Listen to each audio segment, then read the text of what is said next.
So I walked into the house and my mom and dad were dressed and they said, he's dead. And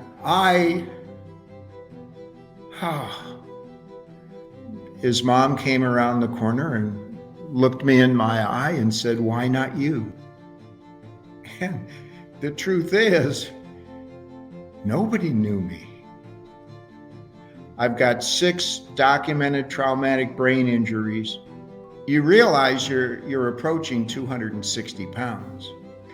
And it has to do with the fact that we as Americans are killing ourselves by what we're eating. Have you thought about suicide? I said, yeah, I think about suicide every day.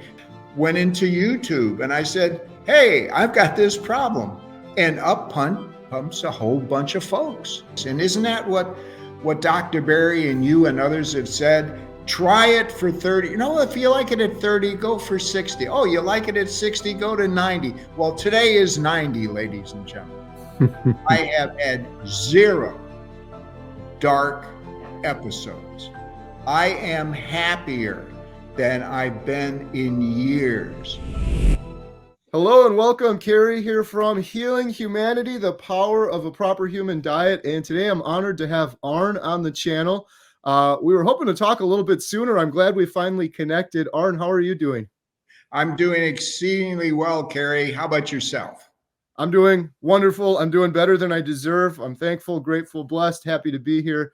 I'm really looking forward to hearing your story. You've told me a little bit about it, and you've got a book as well. So maybe if we could start out, could you tell me a little bit more about your backstory, your history, maybe a little bit about your life before you found keto carnivore? Oh, certainly. To start out, I spent 23 years in the Marine Corps. 23 great years, which brought me in contact with people all around the world and not always in a confrontational mode. What I didn't understand at the time was that I was having issues. I basically thought it had to do just with the fact that I was pushing too hard. I was driving myself, and by the different assignments that I had, I worked in the terrorism field pretty much for my last 14 years in the Marine Corps. And consequently, it took me all over the world, but at the same time, it put me in situations that I didn't fully understand, but looking back, you can see where I was heading down a very dark road for a while. One of my last assignments I had before I retired was part of a 4-man team that principally worked in the Middle East, Southwest Asia, and Africa. And we were very effective. Some people might say we were a bit too effective because we were targeted numerous times, specifically by name. The last time we were supposed to go into a specific area, before we departed Frankfurt, we were told, don't go there, go here instead. The aircraft we should have been on was hijacked, and the official Americans on board were killed. That should have been us. And that mentally put me in a position where I was saying, darn, this is really getting to be a lot heavier than I had expected. So by the time I got back to the command and turned myself into the dock, I said, hey, I'm really concerned. He says, but do you like the job? I said, of course I like the job. He says, well, then we're not going to put this in your record, because if I do, you're off the team. And that's what's going on across the board for so many professionals, especially those that work in special operations, law enforcement, any uh, any profession where you have to be able to function at the top of your game all the time.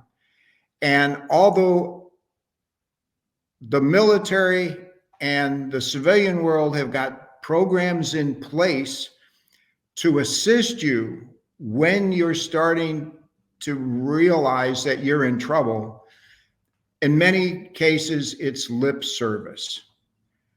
You come in, you say, hey, chief, I'm having an issue. The chief can do one of two things. He can say, okay, fine, take a couple days off, or go to the doctor, or. But every time that happens, it goes into your record. Now, when you think about it from the military standpoint, there's got to be life after the military. So you're very concerned about what's in your medical record. If I would have had anything in my medical record at that time that indicated that I was having issues, likely in the civilian world, I would have been ineligible for law enforcement. I would have been ineligible maybe to do something as simple as fly an airplane or learn how to fly, become a pilot, because those kinds of things in your record can be detrimental to your being hired. So what do? We self-medicate. We go to alcohol. Some people go to drugs. We ignore it to the detriment not only of ourselves, but of our family. And by ignoring it, it just sits under the radar. And until you finally hit that crunch point, and it could be years later. And in my case, that's exactly what happened. It was years later. My son, also a Marine, was at the VA hospital in Long Beach, and he said, hey, Dad, would you mind coming in and meeting my doctor? And I said, no, that'd be really great. I go in, shake hands. He goes, Vietnam vet. I said, uh-huh. He goes, well, would you mind taking an online survey? I said, no, I'm happy to do it. So I sat down and I answered all these questions. I hit enter, and it says, seek professional help immediately. Mm. And I kind of went, ugh, that's not good. Anyway, I was due to go home, and I had an appointment at the VA with my primary care physician. And it takes a long time for me to trust people. I can't open up. I want to be that 10 o'clock appointment that when the primary care physician sees it, they smile. They go, oh, this is going to be great. Arn's coming in. He's going to tell stories. He's going to be a lot of fun. And so I was pumped up. I'm going to go in. I'm going to see my doc. We're going to have another great meeting. She's going to say, keep doing what you're doing. And I'm going to walk out. Oh, I walked in, and she was sitting there, and she says, oh, you're one of my last patients because I'm leaving. I'm going back to Johns Hopkins. And I was devastated. The person I needed, the anchor I had, the one person I could look at and say, I'm okay, is not going to be there anymore. And I lost it. I totally broke down in her office. Mm-hmm. And I related all of this angst I had from my military career, my job in the civilian world. And she said, just sit here. Everything will be fine. So I'm sitting there. She comes back a few minutes later. She said, okay, I've got you a consult immediately with the mental health clinic. Why don't you go on down there and see what they can tell you? So I said, okay, great. I took it from her, and she looked at me and she says, I know you too well. You're going to go right home, aren't you? I said, yep. I'm not going to any appointment with any mental health people. And she says,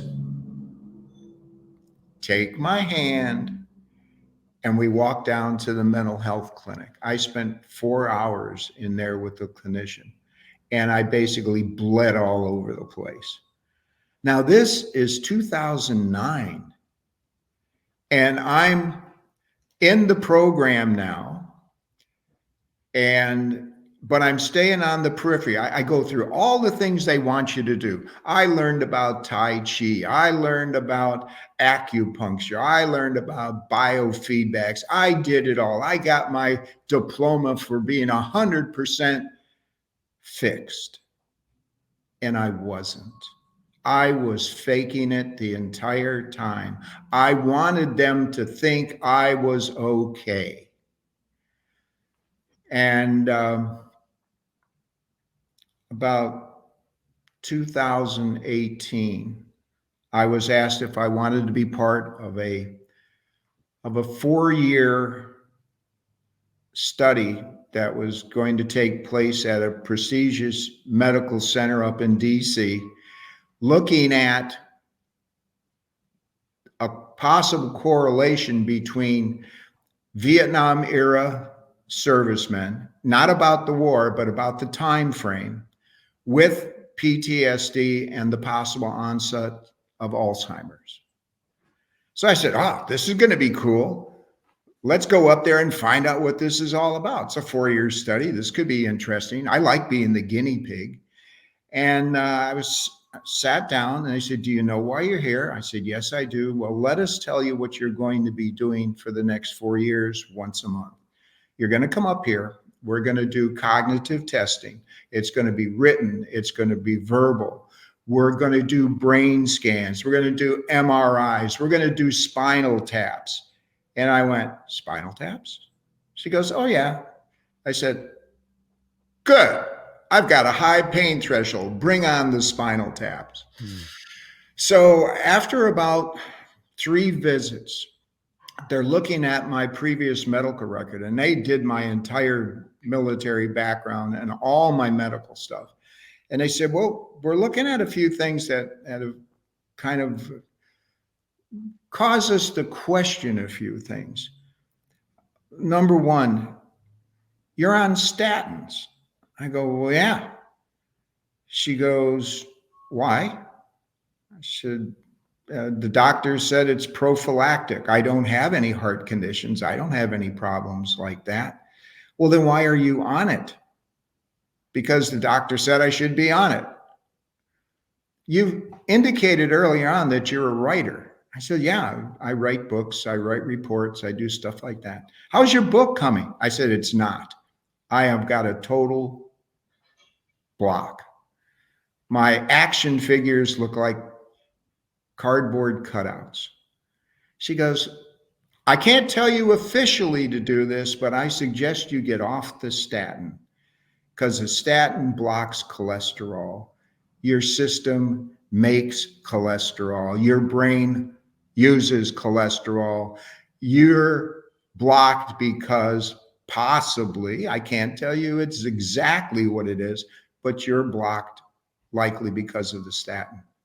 So when you go back and you see your primary care physician, get off of that. I said, oh, okay. Oh, by the way, you're on blood pressure medication. I go, sure. Yep, I am. I've got high blood pressure. She goes, well, we've been testing you every time you come here. I said, yeah. She goes, it doesn't show that you have high blood pressure. Your average is about 120/76. I said, well, what's the difference? She goes, well, when we take your blood pressure, where do you go? I said, well, I go over into that room and I sit down and take my blood pressure. She goes, and when you're at the VA hospital, how does that go?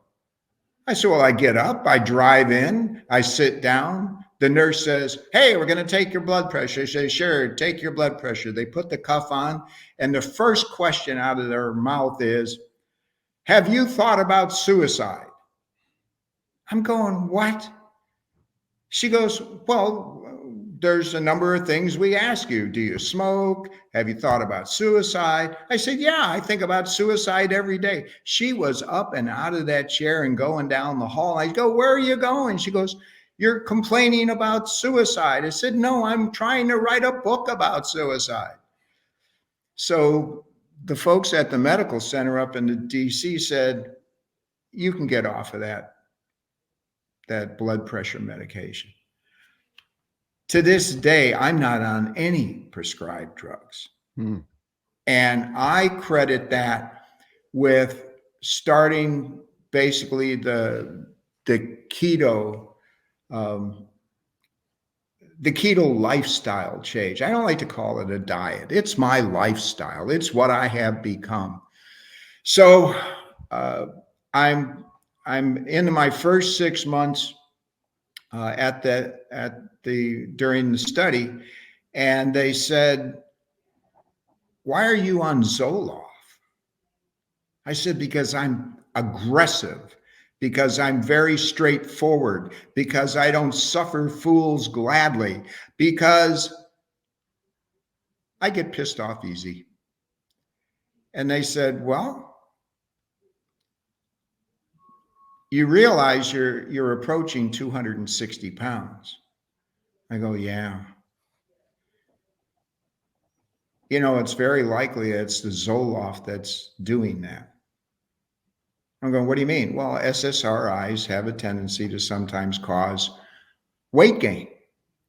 I said, oh, that reminds me. Back in 2009, when I was having my issues, they put me on Zoloft. And I was working for the city at the time. And as I walked by a storefront in my uniform, I realized I couldn't see my belt buckle.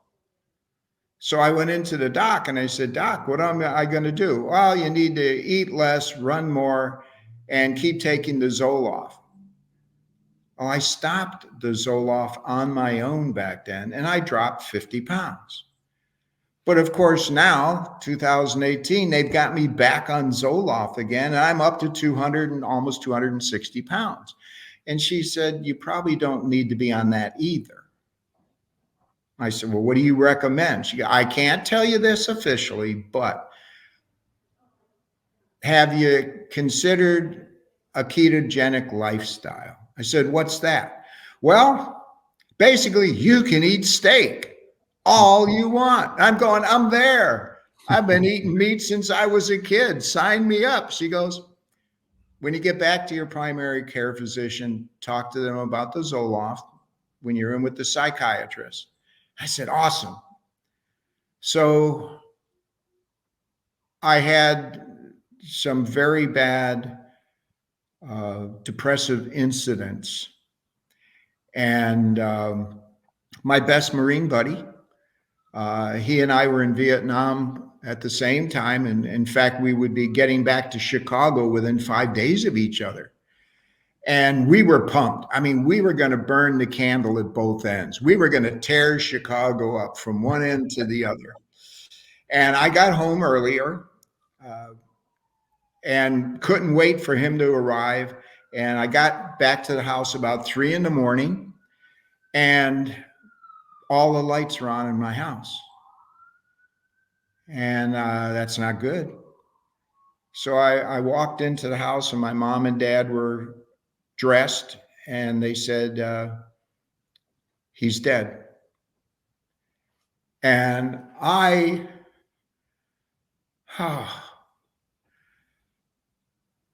got back in my car and I drove over to his house. 2 days later, I escorted his body to the funeral home in my Marine uniform. His sister was there. We hugged. His mom came around the corner and looked me in my eye and said, why not you? At the time, I was a little shocked, but I knew in my heart she didn't mean that. And so I stood next to his coffin for 3 days, buried him. And that stuck with me all those years. And you know about the Vietnam Veterans Memorial up in DC, the wall? That's where the names of all of the 58,000 plus are. Well, he's on the wall. And so every February 5th, I go up and spend some time with him. And on February 5th, 2020, I went to the wall. I stood there and I totally broke down. A volunteer came up and he said, "Are you okay?" I said, "No, I'm not." So we talked for a while. And finally he said, "Are you feeling better?" I said, "Yeah, I'm okay." So I got back in my car and I started driving back to the farm. And the farm is way out in the country. And to get there, you have to go down these small roads. Well, you know about small roads. I grew up in Chicago. My family's got homes all over Wisconsin. I know small roads.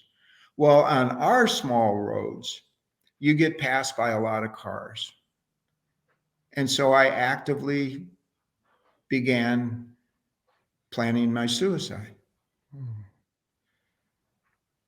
And I realized my background is such that I'm a hard charging Marine. Everybody knows it. I've been in professional soccer for over 50 years. I'm well known. I've got military and civilian awards coming out the yin yang. I could not allow my suicide to become a stigma for family, for friends who are saying, "How could this have happened? What happened? This is not the Arn we know." And the truth is, nobody knew me.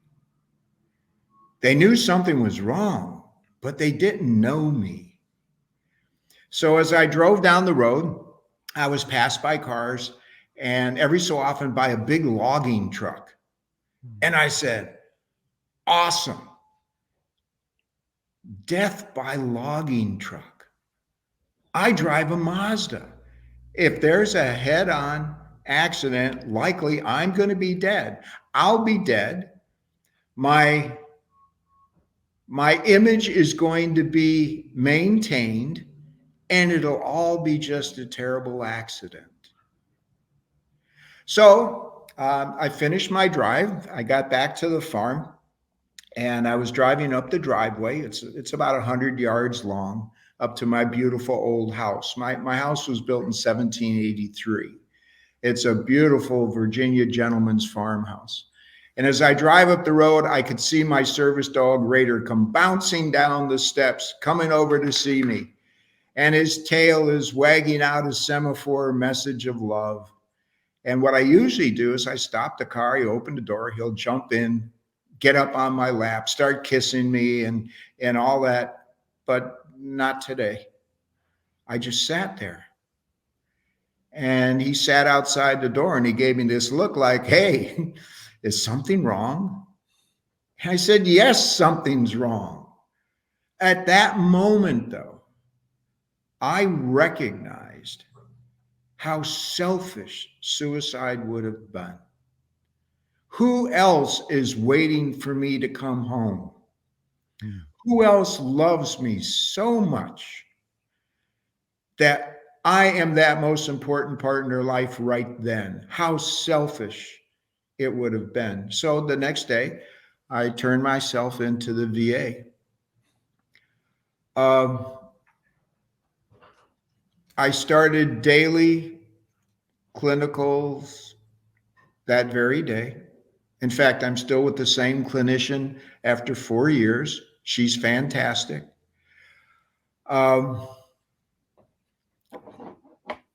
She convinced me to be part of a 12-week program. And I figured, yeah, what the heck, I can do this. So we started the 12-week program and everything was going well. It was just she and I. And at 6 weeks, she said, "You know, this is over in 6 weeks." I said, what do you mean? She goes, the VA only allows this type of an intervention for 12 weeks. Once you're in the program, you get to the end of the program, it's over. I go, what do you mean it's over? She goes, yeah, you'll end up with somebody else and this and that. I go, wait a second. And as I said earlier on, Carrie, it takes me a long time to establish a trust level with anybody. And here was my trust level being pulled out from underneath me again.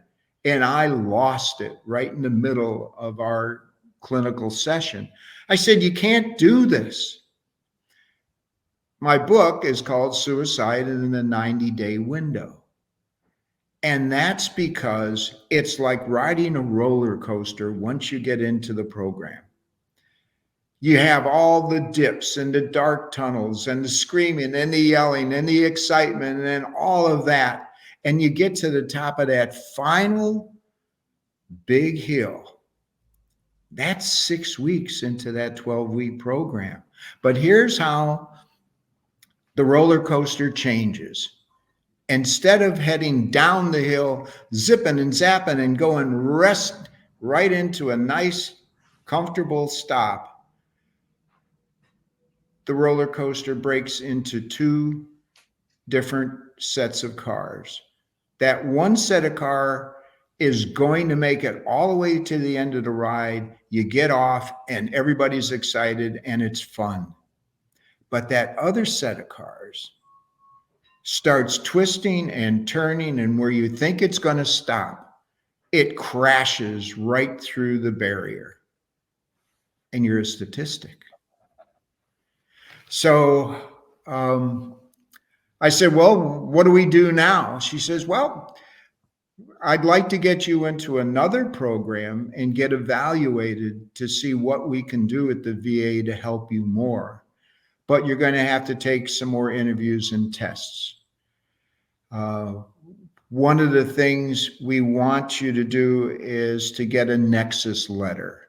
And I don't know if you know what those are, but it basically where a professional sits down with you, they read your entire medical record, and then they start asking you questions.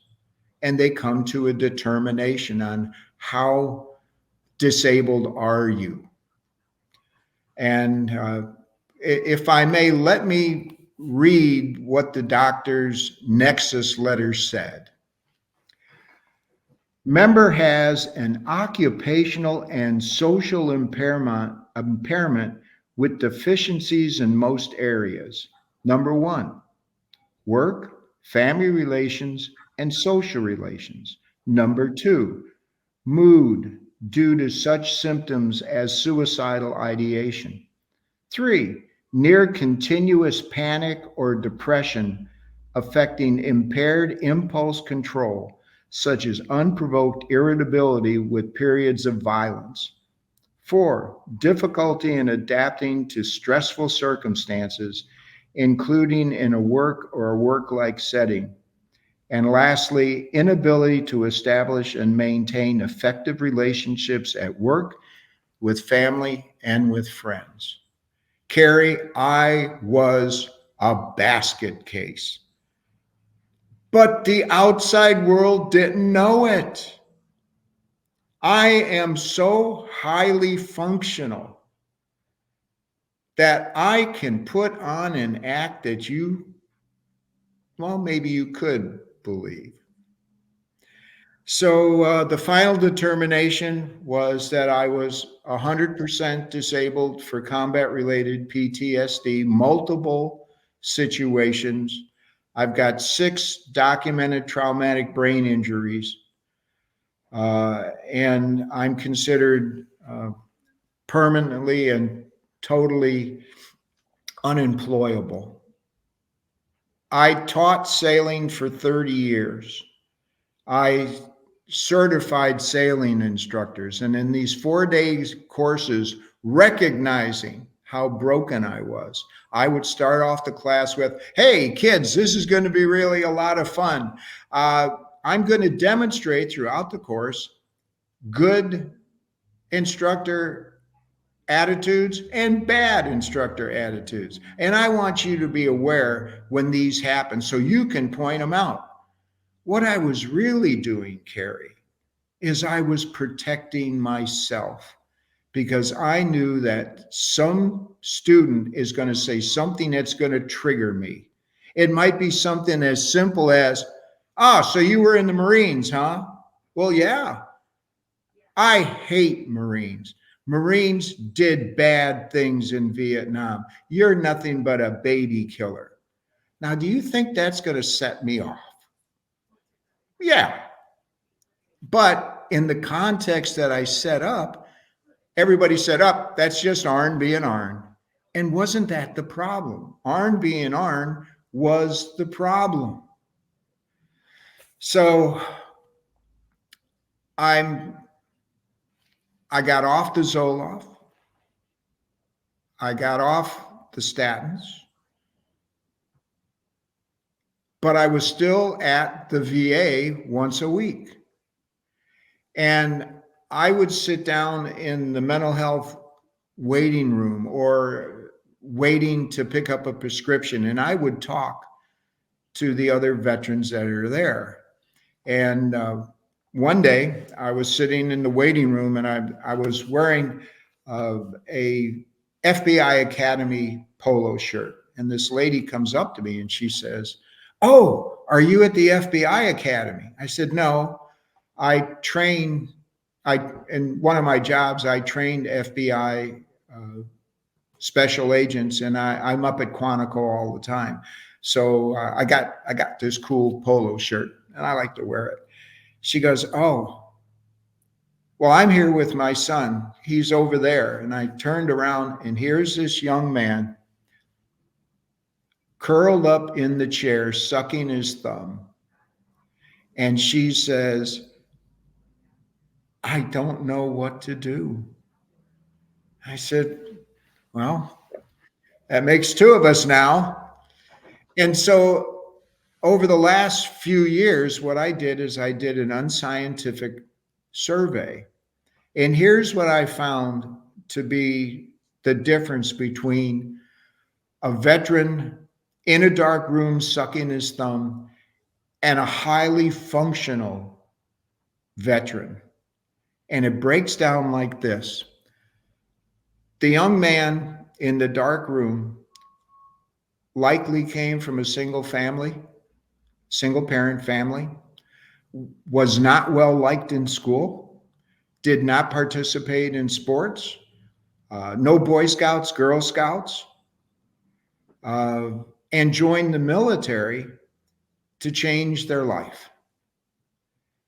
The highly functional two-parent family, well liked in school, competitive sports, Boy Scouts, Girl Scouts, and joined the military to serve their country. It wasn't about a selfish me, it was about a very bright us. But the last part, and the most telling, is the highly functional believed in God. They knew that when the shit hit the fan, no matter how bad it got, there was something bigger than themselves out there that they could turn to. And it makes all the difference in the world. So I finished that 4-year program. I started researching how to fix myself better. I was still about 247 pounds. So I started doing what I do best. I'm a research analyst. I've got an undergraduate degree in psychology, and I've got a graduate engineering degree from Southern Cal. I'm also a graduate of the National Intelligence University. So I've got a good, strong research analyst background. I know that if you're looking for an answer, you have to have at least 3 separate and distinct sources for the information that you're going to formulate to come up with an answer to your problem. So I did what I do best. I jumped into Google.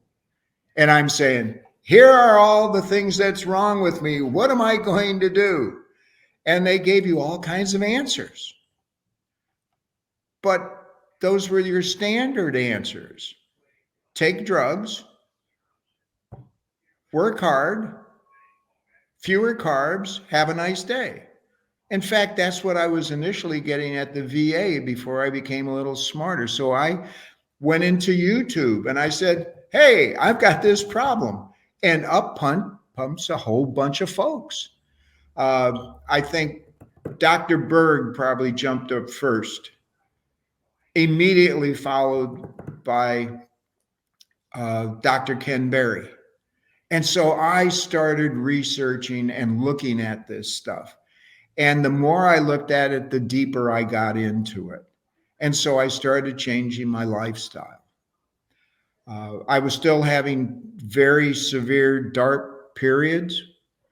I started doing my exercise routine again. I continued to research, and I got back to writing my book. One of the chapters in my book is called Soft Core Suicide. And it has to do with the fact that we as Americans are killing ourselves by what we're eating, by following the standard American diet. Over the last 40 years, we have put ourselves into a nut sandwich. And you don't get the answer you need. You get the drug they prescribe.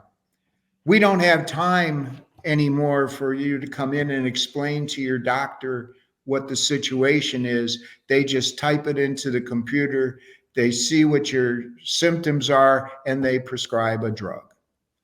That's not the answer. Maybe the first question they should have asked was, hey, Arn, you're fat. What the heck are you eating? And you go, nobody ever asked that question before. Well, I'm asking. I ended up with such a fantastic doctor at the VA, Dr. Noon, just great. And he said, okay, we got you off the drugs. You're starting to lose weight. Keep doing what you're doing. I said, awesome. Hey, and how's your book coming, Arn? It's doing great. In fact, and I had just written Dr. Barry and Nisha about how well things were going. And I gave him an excerpt of Soft Core Suicide. And he came back and said, that is a great title for a chapter, because that's really what we're doing. I am so pumped about being healthy, about being off all drugs, about being 204 pounds. I am doing my best to get this information out, but I'm failing on so many fronts. And that's one of the reasons I wrote the book. I am tired of living this long. I'm going to be 79 this month.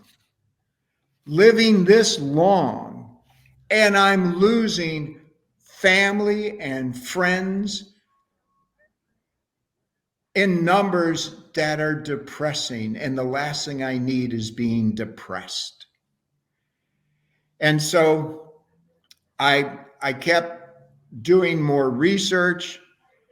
The weight thing was good. I was still having some pretty dark moments. And I was watching Dr. Barry interview Dr. Georgia Ede. And I'm listening to her and I'm going, well, yeah, I feel like crap when I do this, but I feel good when I do this. And so I got deeper into that. And then I ended up with Brett Scher, who was originally Diet Doctor, and now he's with Metabolic Mind.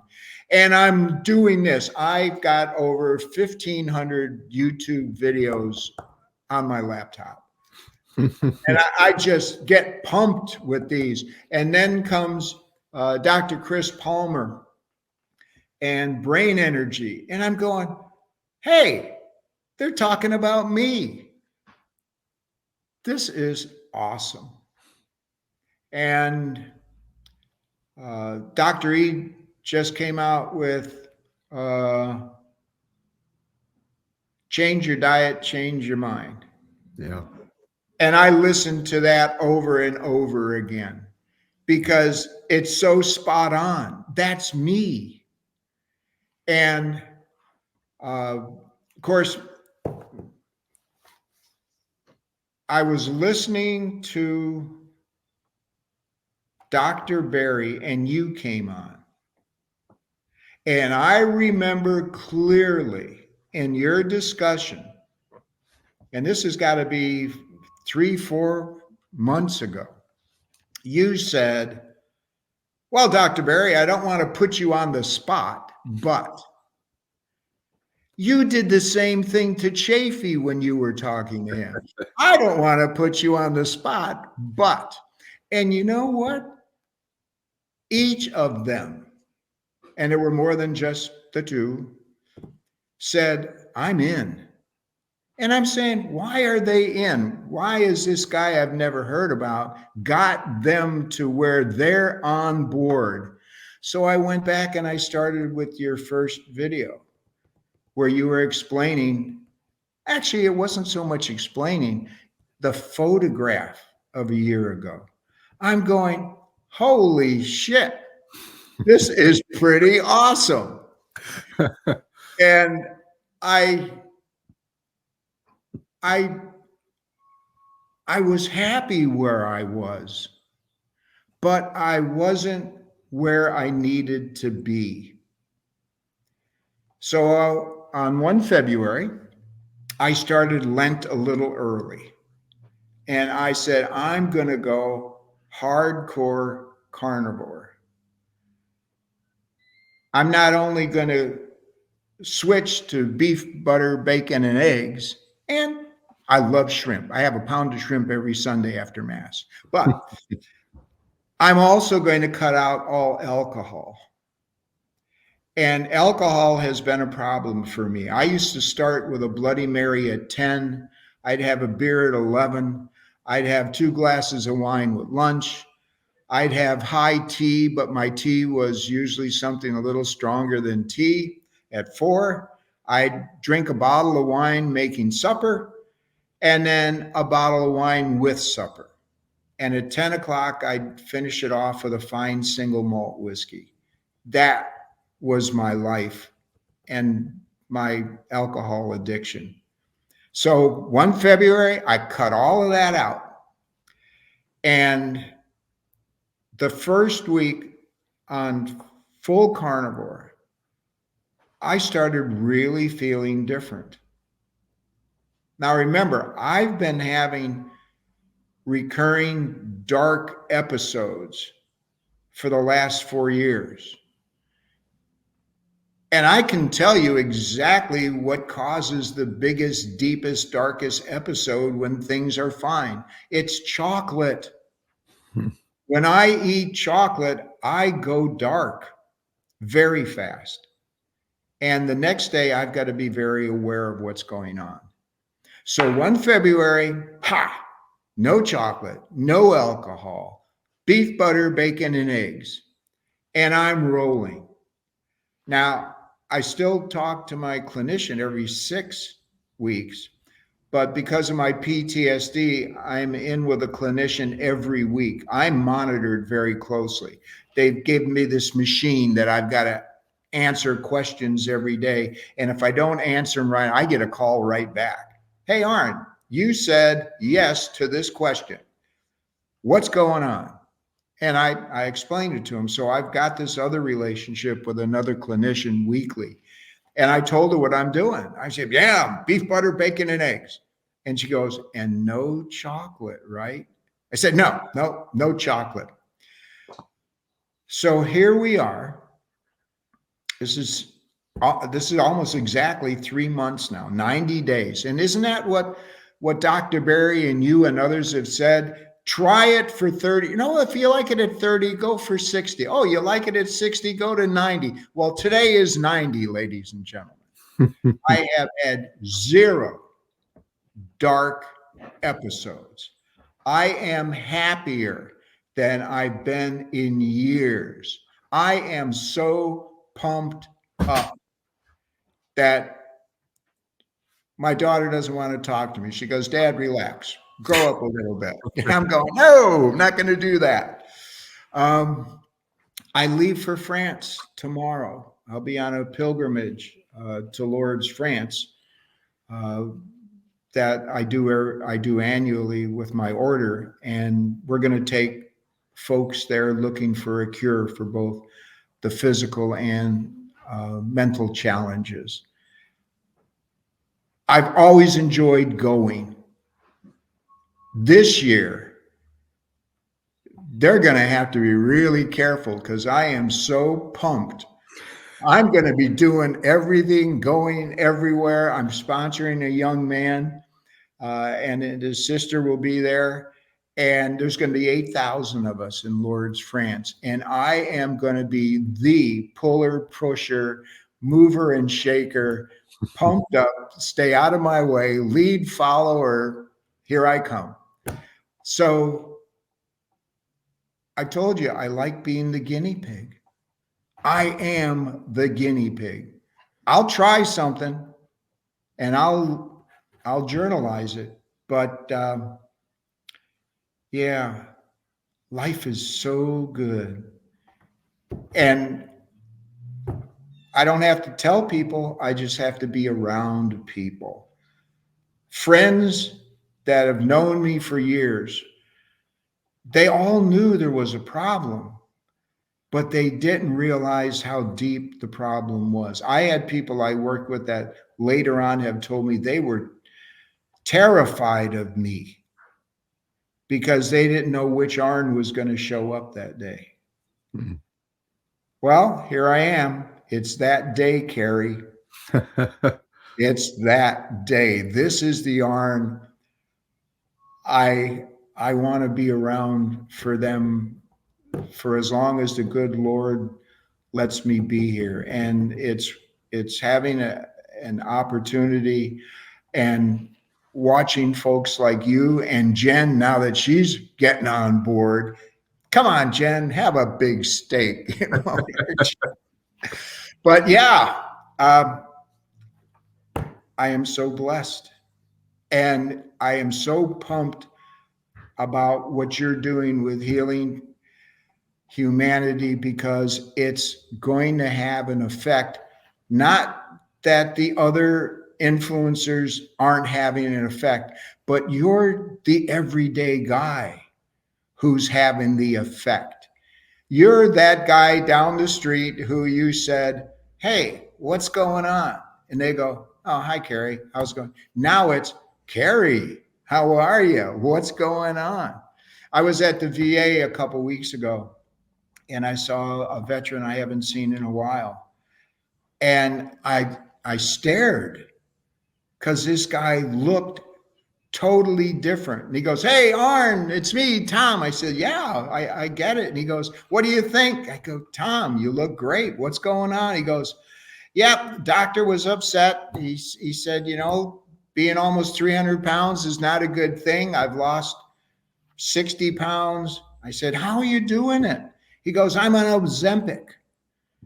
I said, Tom, do you know? He goes, no, Arn, look, 60 pounds down. I said, well, how do you feel? Because they never explained to him the side effects. Yeah, he doesn't feel like eating, but doggone it, Tom, what's it doing to your body? You're going to be on this forever. Oh, no, I'm only on it for about 6 months. I said, Tom, you'll probably put it all back on. And that's kind of where the conversation ends, because you know, when you're talking to somebody and you're having a positive impact, it pumps both of you up. But I walked away feeling disappointed, not in Tom, but disappointed in the system that is considering that the panacea, and it's not. It's so easy. This is so free. You just walk down to the store. I'm to the point now, when I walk into my local grocery store, they know when I'm coming. And they know on markdown day, I'm going to be there with this big push cart. And I loaded up with every different kind of meat that's been reduced, and they reduced 50%. It was $16 a pound yesterday. It's $6 a pound now. And you can get all kinds of cool grass fed this, grass fed that, and they're marked down. And I say, why is this stuff marked down? He goes, people don't know that they could eat this. So they see it and they figure, well, I'll just go with the store brand. And so they don't purchase it. Well, here I am. I loaded my cart up. I'm making meat all the time. Oh, yeah. Life is good. So I Wow. am having an impact on my family. When I show up, it's all steak. Where it used to be mashed potatoes, corn, this, that, I come in, it's big cuts of meat, brisket, this, that, pork belly. I never had pork belly before. Life is good, Carrie. Life Wow. is so good. That's incredible. You're giving me goosebumps. Some of the things you're saying. I'm so happy for you. First of all, Thank you. you've healed yourself. That's really what you've done, right? You're healed now. Yep. And the fact that when you said you're 79, my goodness, you look incredible for 79. It's not Well, just the thank look either. You got the energy, the you. Yeah. the carnivore zen, the energy, whatever it is. Some of the things you said earlier really hit close to home for me with the suicidal ideation and things like that. It's such a hard thing too, because for me, part of the hard part was constantly thinking about those things, but Mhm. then trying to put on a happy face or trying to. I always felt I always tried to be a straight shooter and be honest with people, but then you're just dragging people down. So you're able to mask it, and basically, I feel like a big phony kind of going around like that for years and years, which is makes it even much more worse than just the depression itself in some ways. But Yeah. I used to do the same thing as you, just constantly try to think of ways to just end it until I realized, similar to you, it's like, man, it was a selfish thing. I, I'm so happy that you're sharing your story, because one of the things with this is it's like you got to be incredibly brave, independent to become a Marine, to do what you've done. Uh, but then there's this flip side. When you have this depression, anxiety, there's like this stigma about talking about it. Like Yeah. it's a weakness or something. But you were brave enough to be a Marine and to do that, but now also talk about it, which is going to help so many other people. And I don't know what it is with it, but I wish there wasn't this stigma. Even when I talk about it for myself, having never served or being a Marine or being a tough guy or anything like that, there's this stigma around it. And we've got to change it, because it's just, sadly, it's getting worse and worse. You mentioned Dr. Georgia Eid. She's incredible. By the way, I put her on the spot too. I had her Oh, on the I channel. missed that one. Yeah, that was a more recent one. I did some of those early ones that wasn't intentional. I realized after the fact, wow, I said to Dr. Barry, Dr. Chafee, I don't want to put you on the spot, but I put Dr. Eid on the spot too, and she's going to be in the documentary. But the book Excellent. that you mentioned, Change Your Diet, Change Your Mind, I cried when I read that book.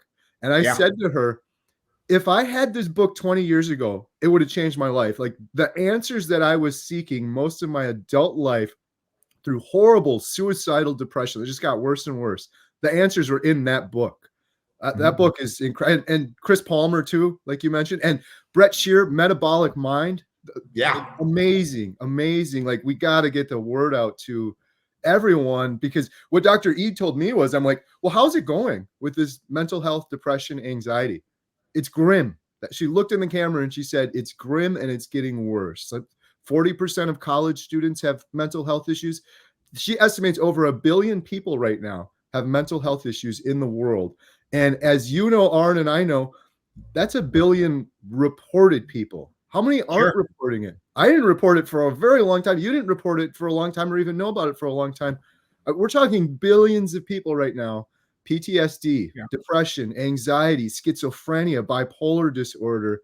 And it's like, for you and I, how can you not be excited about this? It's depressing at one hand, but it's exciting in the other hand, because like, here's the answer. It's not that complicated. I agree. And this last weekend, I was at a 3-day conference on mental health ministry. And this is where we bring people in from all over the United States that are working in a mental health ministry capacity. And the presentations were really great. But what was more impactful was sitting there at the table during meals. I have always done this. I walk in, I find a table, and I sit down by myself to see who's going to show up. And then the conversation starts. By the third day of this conversation, as you said, I can be very overexcited, if you will. I have no problem talking about this as a possible um, a possible intervention, but you can't really talk about this in a clinical setting like that. And it's clinical. It may seem like it's just a bunch of folks with some limited background who get together and try to help each other, but it's a clinical setting. Uh, I in my early years, I ran the Marine Corps' drug and alcohol abatement program at Camp Pendleton in California. One of the best programs run. We were rated #1 in the nation at the time. And they would send me to school. They sent me to UCLA, to medical school, to learn about drug and alcohol issues. That because we had a lot of people returning from Vietnam specifically. And then they sent me to University of Oklahoma at Norman, to their medical school for 6 weeks, and this and that. So those were all good background. But more recently, I've become an instructor for mental health first aid through the National Council on Mental Well-Being. And the 6.5, almost 7 hours of presentation concludes with self-care. Because when you're dealing with folks, when you're doing a peer-to-peer, you're opening yourself up to their life. And you have to be very aware of where you're fitting in or not. And so the last one of the last sections that we teach is on self-care. And it's up to this point where we're finally allowed to talk to the learners about who we are and how we came to be here. And it's interesting that there are very few prohibitions about what we can talk about, because there's so many triggers when you're doing this. And I've got to be very cautious, because what the council prefers is that we don't give solutions to possible problems. In other words, I can't talk about how my change in diet has changed my mental well-being. You can't really talk about that. And the same at this conference I was at. I could not sit down and talk to people in a grand setting about how this has changed me. And these are people that some of them have known me for 1.5 years, and they've seen the change in me. But you can't really talk about it. And that, I think, is disappointing because you're sitting at a table with people that have lost loved ones to suicide, or they themselves are in a similar situation to me where I'm the almost statistic. And to be able to share with them in an open form about how my diet has changed me to the point where I don't even recognize me sometimes. You know, my daughter is over my shoulder saying, "Dad, shut up. You're too pumped. You're too excited. You don't give anybody else a chance to talk." I go, "Well, if they had something to say, I'd listen." But so, yeah, I think that's part of it. I was listening to Jeff Volek this morning at Ohio State, and he is running a new um, uh, a new intervention at Ohio State, working with students with depression, and it's a study that's going on right now. He was talking to Brett Scher about that this morning. I got into Dr. Volek because of the work he did with Columbus Crew. Being that I come from the professional soccer side, I was really pumped about that they had the team doing basically the ketogenic lifestyle to improve the fact that they don't burn carbs, they burn fat. If you read behind the lines, the problem that they came to is a problem that's very similar to other folks, is they like carbs. And that's putting them under a lot of pressure to not being eating carbs, even though they see a dramatic increase in their ability on the field and mental and the whole bit. They can't stay away from carbs. So they, in the off season, they'd lapse right back into their carb world. And I think Dr. Chafee said the same thing when it comes to rugby. Other people might do it for a while, but they off season, they go right back to carbs again, and then they have to work their butt off literally to get back in shape. He's pretty remarkable too. I married a South African when I was stationed at the embassy in Pretoria, and one of the things she suggested is that I consider rugby. So I actually played one match for Pretoria. Wow. The problem was I was the only Yank, and both teams knew it. You got a target. My team made me a target. They didn't support me. I got the ball. I got destroyed by both sides. I was a little flyback. I was 174 pounds, very fast, but not fast enough. Right. It convinced me rugby is a spectator sport.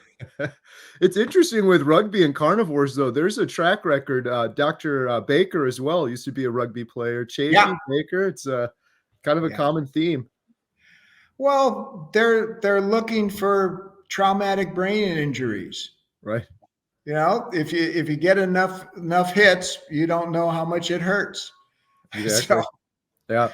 Hey, on the softcore suicide, this term you've coined.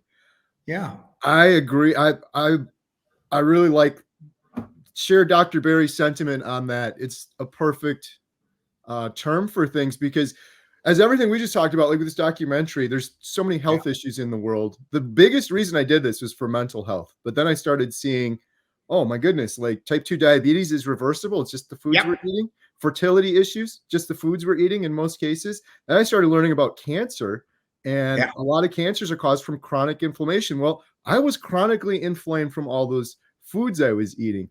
But if we ignore all of these issues, which unfortunately humanity, society seems to do, right? It becomes this new normal, like, yeah, it's not that bad. Sugar, it's just fine. It all gets this past as we're getting heavier and heavier and sicker and sicker. But if we ignore all those things, this softcore suicide term, it's like, humanity's literally slowly poisoning themselves. We're Yes. slowly, and we have this brain fog and fatigue because we're putting the improper food in our bodies. So it's like we're not living our lives to our fullest potential while also probably taking a huge number of years off of our lives. Like Dr. Chafee said before, we should be living to be 120. We're not, Yeah. because we're getting in the way with this food we're eating. So the soft core suicide, I love that term, because that was a big epiphany I had with this. It's like, even if we ignore all these other health issues, just the fact that the majority of humanity isn't living life to their fullest potential. When you have that brain fog and fatigue, it's almost like you're a shell of the human being you could be.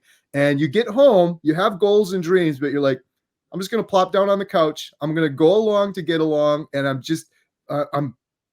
busy dying. You know, there's that term, get busy living or get Yeah. busy dying. And you're busy dying, a slow, softcore suicide. I love that term. And that's, again, that's one of the reasons I'm still passionate about this, for all the people that aren't living to their fullest potential. And then the next generation, like my children, that are like, I ate the processed foods. They're eating the ultra processed foods. It's just getting Yes. worse and worse. So, yeah, Well, you got to stay busy. That is what I've found is so key. You have got to stay busy. I've got my dogs, of course, and they take me for walks. They are busy. They're a lot of fun. I keep myself busy, but I'm still involved in soccer. Uh, I go on pilgrimage almost every year. Well, I go with the order to Lourdes every year, but have you ever heard of the Camino de Santiago in Spain? no. It's one of the biggest pilgrimages in the Is world. that the St. Francis of Assisi trail? No, Oh, that okay. St. Francis of Assisi trail is in Italy. Oh, right. Okay. All right, and the one in Italy is called the Via Francigena, which I did in 2021. I did it from Siena to Rome. But the Camino de Santiago is been around for 900 years. There was a movie made by Emilio Estevez and his father called The Way, and they just recently released it again. I did another book early on, and it's called Merchant's List, but it basically is about an attempt to assassinate Pope Benedict XVI at the cathedral during Holy Year of 2010. I can tell you that it was not successful, but it explains all the ways that the intel world and the international police come together to thwart something like that. It's a fun thing. But anyway, I've done the Camino de Santiago 7 times. And next year, for my 80th birthday, I'm going to do it again and hopefully finish up May 21st at the cathedral and write that one up. I also had a YouTube channel called Major Warts and All that I used to help me out of my dark times in 2020, but COVID started. And so I started doing research about it. And I was using all the data that was available uh, with the state of Virginia. And I did 3 presentations on it, and I basically said, this is a new flu. That's all it is. It's following the same cyclical pattern. It is this, it is that. It's not this, it's not that. You don't need to be stuck at home. You've got all kinds of reasons why, if you're healthy, it's not going to matter. It's going to be a cold.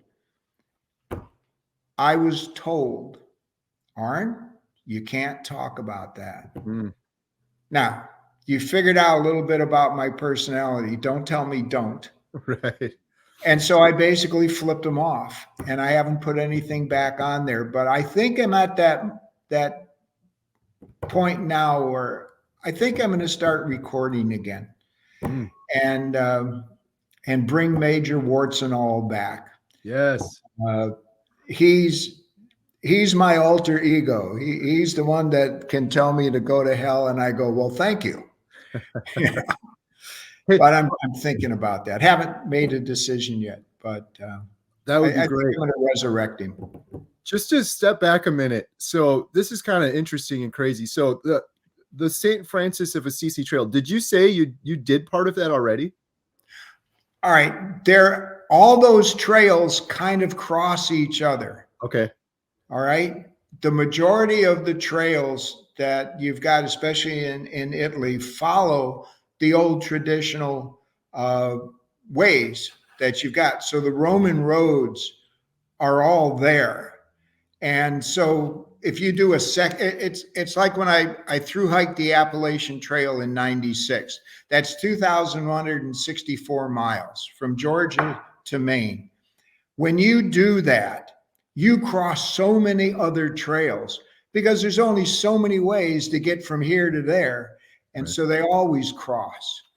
But I have not done that. The one trail I did that was probably as far out as you could get. I did St. Magnus Way on Orkney Island in Scotland.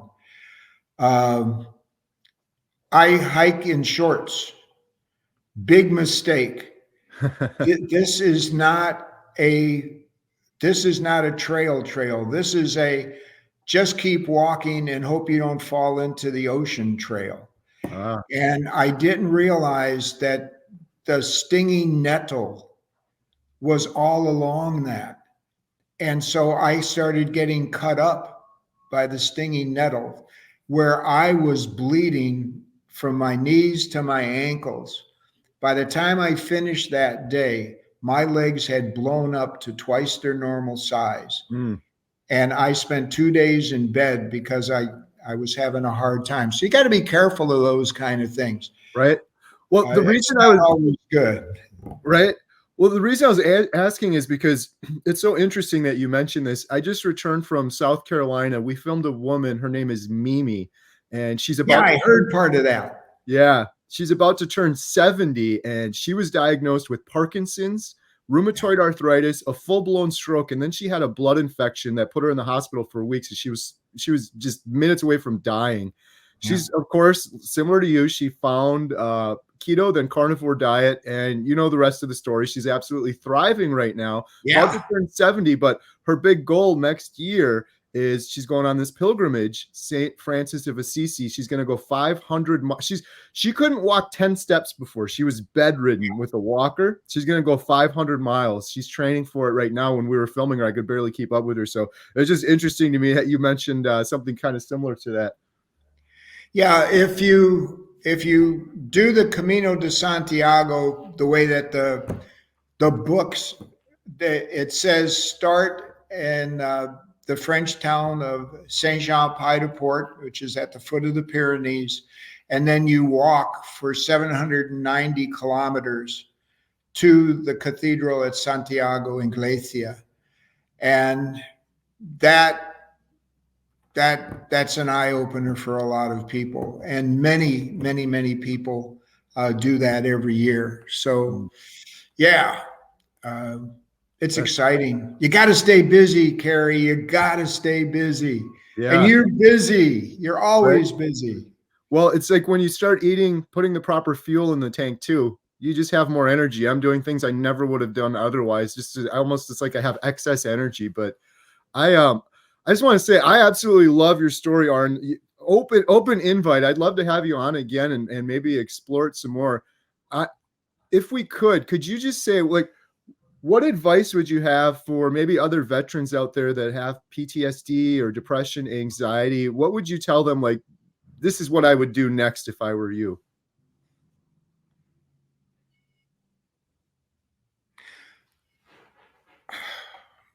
Let me break it into two different groups. One is the active duty veteran. You got to get over yourself. If you're hurting, you've got to get help. don't focus on what you're going to do when you get out. Focus on what you can do so that when you do get out, you don't end where you're at.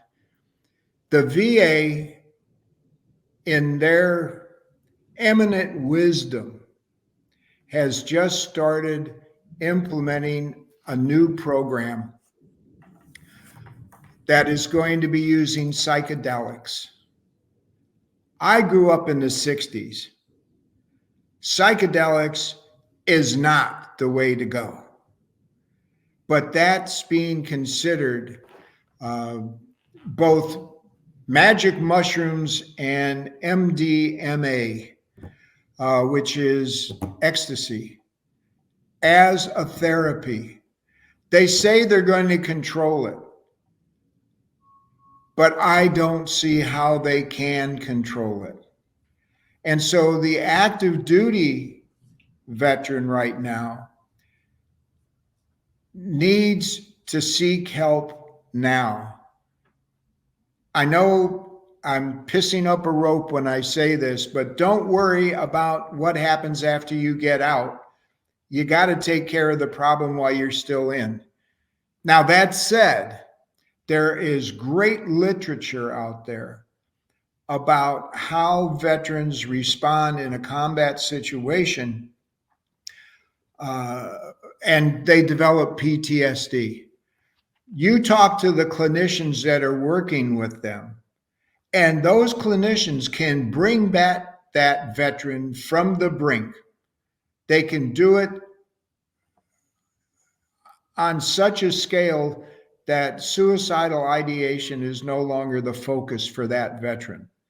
But you marry that veteran up with a commander that they don't respect, and that clinician may never get that veteran back because they are now entering into a position where morally something's wrong. And among the special operations guys, Green Berets, Delta, SEALs, they've got one of the highest rates of suicide active duty because they're not asking for help. Remember back when I started, the doctor said, Arn, if I put this in your record, you're off the team. They want to be on the team. Mm. The veteran that is already retired, the highly functional, does not want to get into a program. They don't want to seek help because when they're at the VA for something as simple as picking up their whatever prescription drug they're on, they're seeing veterans with no legs. They're seeing veterans that are pulling themselves around on a gurney and there's nothing below their belly button. And they don't want to get into the system because they say, look, I am fine. I don't need to be in the system.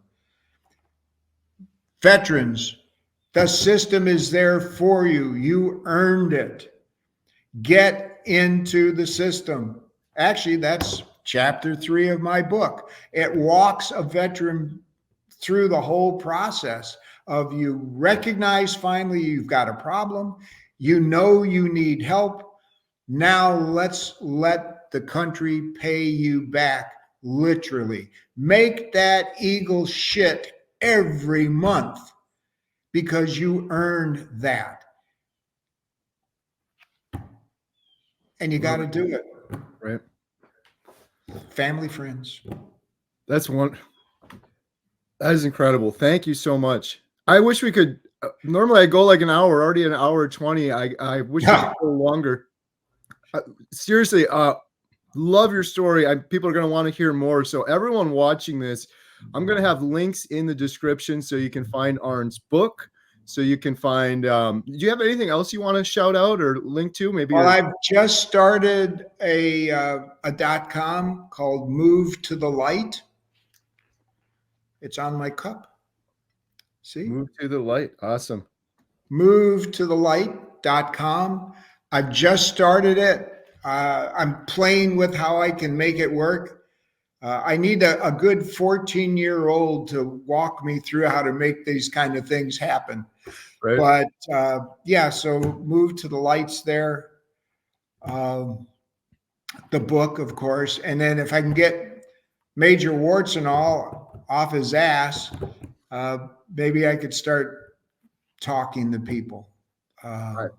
That would be amazing. Hey, if you do that, I'll gladly shout you out and send some folks over your way. 'Cause I'm sure they'd love to hear that. Your story right here is going to inspire so many people, and that's the whole reason we're doing this documentary. I learned a long time ago you can't force anyone. Oh, just do like I do. No, but you can inspire them, and when they hear your words and your story, they're going to want to learn more about that. So Yeah, I'm well, pumped. I'm too. I love your energy. It's very similar to mine. I think, Not even close, Carrie. right? I admire you for so many different reasons, but let me offer you something. You're not 79. You are going to see the impact I can only hope for. Mm. You are now the spearhead. All the rest of us are following you. And you're going to be here to see the change happen. I want to live to be 120. Let's see what happens. I got a feeling, Arn, you're just getting started right now. You're just getting started. I'm Thank pumped. I am too. So much. Thank you so much, Arn. You're incredible. Your story's amazing. I really appreciate you being brave and sharing your story and helping so many people with your book and the work you're doing. Open invite. We got to have another one of these. Maybe we do one live, no pressure, but if you ever want to do a live stream, we can get some questions from the audience live. Open invite if you ever want to do anything again, for sure. Okay, I would love to do that. As I said, I have to stay busy. So I leave tomorrow for France. I'll be gone. I come back. I'm going right to a soccer tournament. I come back from that. I'm going to chase my dog around for a few days. Then I'm going on a silent retreat for a week Wow. at the Abbey, so I can do more reflecting. But I would be pumped to do a live one. Those are really awesome when you put those together. I like to see the mix of the personalities and how the stories do dovetail so many times and in so many different ways. Very, very exciting. Yeah. Absolutely. Well, you got a lot of adventures. That's a theme with carnivores too, I'm finding. Lots of adventures. It's a good thing. So thank you so much, Arn. Everyone go check out Arn, his book, the links to his website, YouTube channel. I'll have all those in the description. And thank you so much. I really appreciate your time, Arn. Have a good day. Hey, thanks, Carrie. I'm glad we were able to pull this off. Absolutely. Bye.